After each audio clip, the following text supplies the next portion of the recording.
सावरकर जी ने अंग्रेजों की मदद की थी। सर, मैं आपका नौकर रहना चाहता हूं।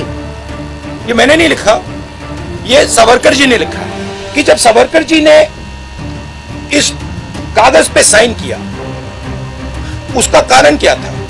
उसका कारण डर था। जो भी करप्ट लोग हैं, जो 10 करोड़ के लिए, 15 करोड़ के लिए, 50 करोड़ के लिए बिक जाते हैं, वो बीजेपी जा रहे हैं। अच्छी बात है। बीजेपी के नेता हिंदुस्तान के किसान से बात नहीं करते हैं, हिंदुस्तान के युवाओं से बात नहीं करते हैं, क्योंकि अगर वो उनसे बात करते तो उनको पता लगता कि हिंदुस्तान के किसान को, हिंदुस्तान के युवा को सामने का रास्ता नहीं दिख रहा है। जो बीजेपी की अप्रोच है, नफरत से भरी, डरी हुई, हिंसा फैलाने वाली अप्रोच, उन्होंने हिंदुस्तान को एक इमेजिनेशन दिया है कि देखो ये रास्ता है,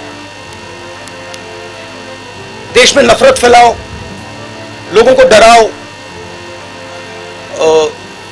गरीबों को कुचलो। उन्होंने ये रास्ता दिया है।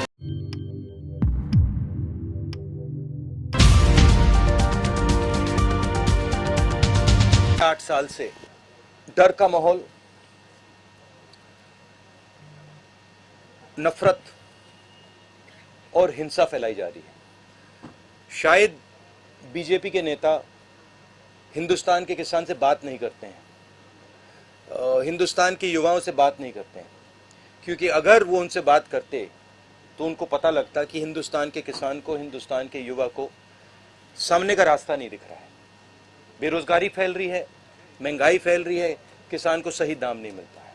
ठीक है, तो इस माहौल के खिलाफ खड़े होने के लिए हमने भारत जोड़ो यात्रा शुरू की है। आमतौर से क्या होता है, लोकतंत्र में एक पॉलिटिकल पार्टी दूसरी पॉलिटिकल पार्टी से लड़ती है। जो युद्ध का मैदान होता है,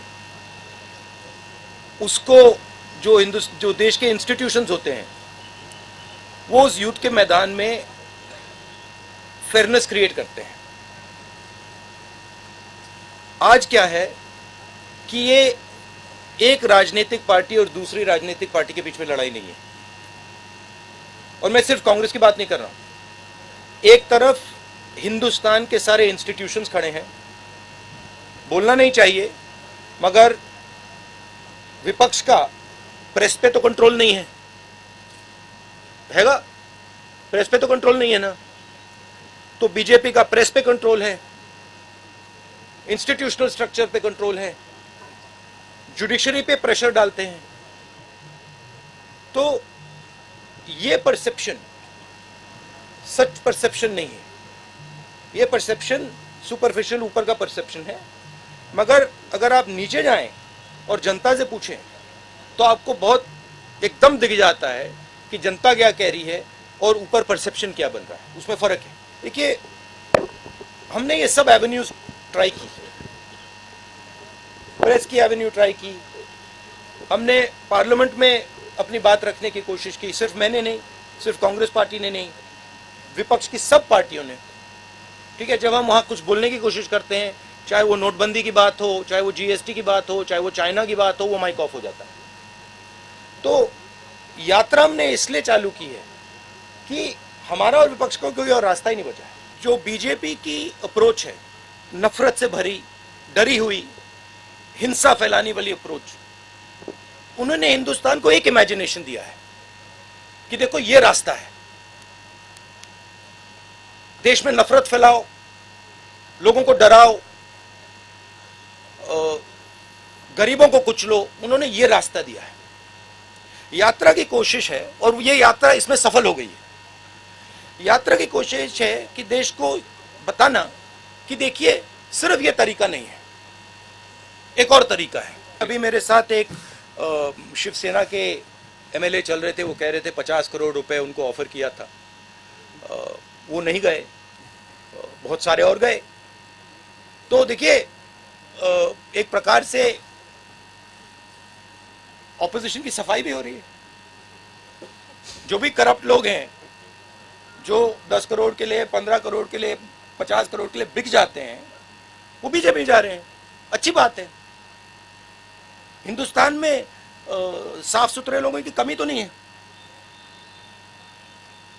हमारे साथ आ जाएंगे। सबसे जरूरी डॉक्यूमेंट है ये देखा आपने, दिख रहा है आपको? और इसमें आप देख लीजिए, ये सावरकर जी की चिट्ठी है जिसमें उन्होंने अंग्रेजों को लिखा है। और मैं पूरी चिट्ठी आपको पढ़नी होगी, देख लीजिए, मैंने हाईलाइट भी कर रखी है, मगर मैं सिर्फ आखिरी लाइन पढ़ना चाहता हूं। अंग्रेजी में लिखी है तो मैं अंग्रेजी में बोल देता हूं।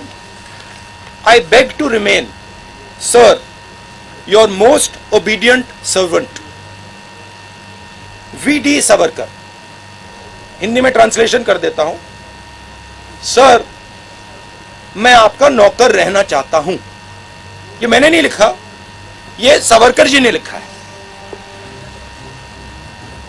तो इसको आप पढ़ लीजिए, देख लीजिए। अगर फडणवीस जी देखना चाहते हैं इसको, वो भी देख लें। तो मैं तो इसमें बहुत क्लियर हूं, सावरकर जी ने अंग्रेजों की मदद की थी।